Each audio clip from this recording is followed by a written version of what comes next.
perasaan dosa atau perasaan rasa bersalah itu terus muncul dalam kehidupannya, seolah-olah tidak terampuni walaupun dia sudah meminta ampun kepada Tuhan.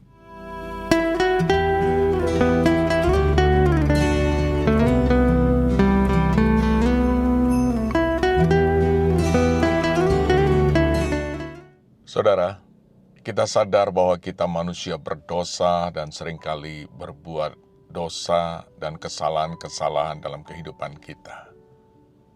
Tapi kita bersyukur bahwa Tuhan Yesus sudah mengampuni dosa-dosa kita. Namun hari ini saya ingin berbagi pengalaman-pengalaman yang seringkali terjadi dalam kehidupan orang percaya. Ketika berbuat dosa, ada dua ekstrim yang terjadi. Yang pertama adalah orang berbuat salah atau dosa, namun tidak merasa bersalah atau tidak merasa berdosa. Sekalipun sudah diingatkan berulang kali, entah melalui ibadah firman Tuhan disampaikan, atau bahkan rekan-rekan yang lain sudah mengingatkan, namun tetap merasa dirinya tidak berdosa, dan tetap berpegang teguh apa yang dianggapnya benar, walaupun sudah menggelisahkan banyak orang. Nah, untuk ekstrim yang pertama ini tentu kita perlu bertobat.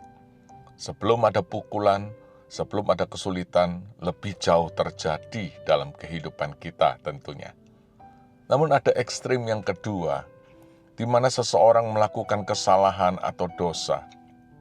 Mungkin sebuah keputusan yang mengakibatkan hal yang sangat fatal bagi orang yang dikasihi atau mengakibatkan kesulitan yang fatal bagi orang lain.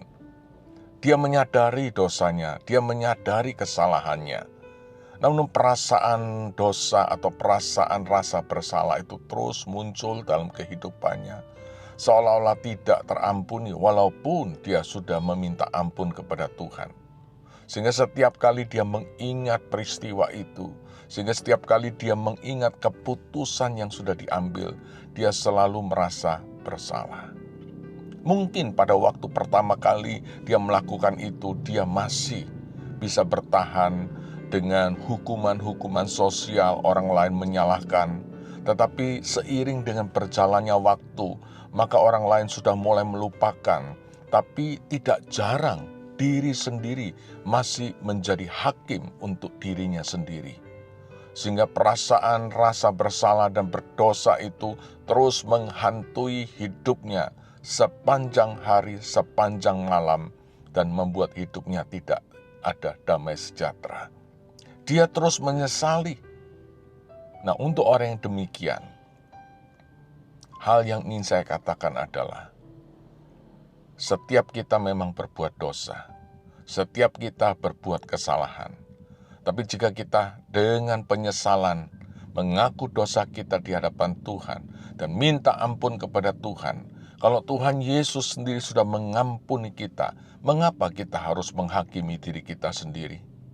Saudara, merasa bersalah dan bertobat itu penting.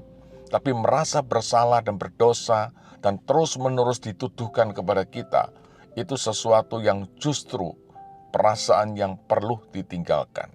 Bukan kita tidak menyadari kesalahan kita, tapi kalau Tuhan sudah mengampuni kita, maka kita perlu menatap ke depan, kita perlu berjalan ke depan.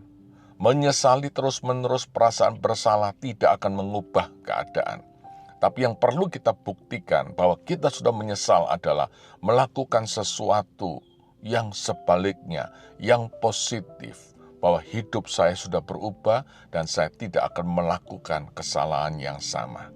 Sekali lagi, kalau Tuhan Yesus sudah mengampuni dosa dan kesalahan kita, mengapa kita harus menjadi hakim untuk diri sendiri? Hidup kita, bahkan kesempatan yang Tuhan berikan kepada kita untuk masih menjalani hidup ini, harus dijalani dengan lebih bermanfaat, baik bagi Tuhan maupun sesama. Dan hidup itu akan sia-sia jika tiap hari kita hanya menghabiskan dengan perasaan bersalah, tanpa ada sesuatu yang baik yang kita lakukan. Kalau Anda mengalami demikian, ingat, Tuhan Yesus sudah mengampuni Anda. Mari, pandanglah ke depan. Buatlah sesuatu yang menyenangkan hati Tuhan dan juga memberkati sesama. Tuhan Yesus memberkati.